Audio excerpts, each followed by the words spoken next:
News. Chandrababu ఒకేసారి అటు కాంగ్రెస్ తో హాట్ లైన్ లో ఇటు బీజేపీతో పొత్తులో ఉంటారు. ఇలా అనైతిక రాజకీయ సంబంధాలు నడపడం చంద్రబాబుకు అలవాటు. నిరుద్యోగ భృతి ఇవ్వకపోగా మెగా డిఎస్సి పేరు చెప్పి పోస్టర్లను 15 లక్షలకు అమ్ముకున్నారు. చంద్రబాబు నాయుడు గారు కాంగ్రెస్ పార్టీతో హాట్ లైన్ లో ఉంటారు, బీజేపీతోనేమో పొత్తుగట్టి ఉంటారు. మనసులోనేమో మోసం, ముసుగులోనేమో కాంగ్రెస్, ప్రస్తుతానికి బహిరంగంగా భారతీయ జనతా కాంగ్రెస్ పార్టీకి వ్యతిరేకంగా పెట్టినటువంటి రాజకీయ పార్టీ అని ఎన్టీ రామారావు గారు చెప్పారు. నిన్న మహానాడులో కూడా చంద్రబాబు నాయుడు గారు దాన్ని ఓదరగొట్టారు. ఇవాళ రేవంత్ రెడ్డి గారు వెళ్ళి దాన్ని ఓపెన్ చేస్తే అద్భుతమైన మాటలు చెబితే తెలుగుదేశం జెండాలు పుచ్చుకుని అందరూ స్వాగతం పలికారు. చిత్రం చూశారుగా.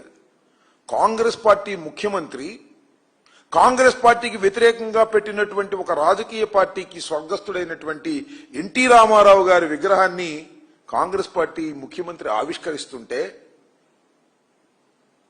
తెలుగుదేశం జెండాలు పుచ్చుకుని వెళ్ళి ఆహ్వానం పలికారు. చంద్రబాబు నాయుడు గారు మాత్రం హాట్ గా మన ఈయనతో మాట్లాడుతూ ఉంటాడు రేవంత్ రెడ్డి గారితో. మీకు గుర్తుందో లేదో, చంద్రబాబు నాయుడు గారు ముఖ్యమంత్రి అయిన తర్వాత హైదరాబాద్ లో ఒక మీటింగ్ పెట్టారు. చంద్రబాబు నాయుడు గారు, రేవంత్ రెడ్డి గారు.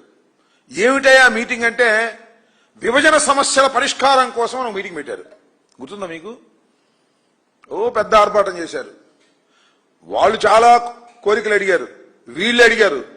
తల వాసిపోయి తిరుపతిలో వాటా కూడా కావాలన్నారు వాళ్ళు. అంతేకాదు బీచ్లో కూడా వాటా కావాలన్నారు. అబ్బాయి ఇప్పుడు లాభం లేదు అబ్బాయి, మళ్ళా వాయిదా వేస్తున్నాం, దీనికి ఒక కమిటీ వేస్తున్నాం. ఈ కమిటీ అనేక సార్లు కూర్చుంటుంది, కూర్చుని సమస్యలు పరిష్కరిస్తుంది అన్నారు. మళ్ళా కమిటీ కూర్చుంది. ఏమిటి డ్రామా? ఆంధ్రప్రదేశ్ లో చంద్రబాబు నాయుడు గారికి కాంగ్రెస్ పార్టీ ఒక బి టీం, అలాగే తెలంగాణలో కాంగ్రెస్ పార్టీకి తెలుగుదేశం పార్టీ ఒక బి టీం. ఏమి డ్రామాలే నాకు అర్థం కాలేదు.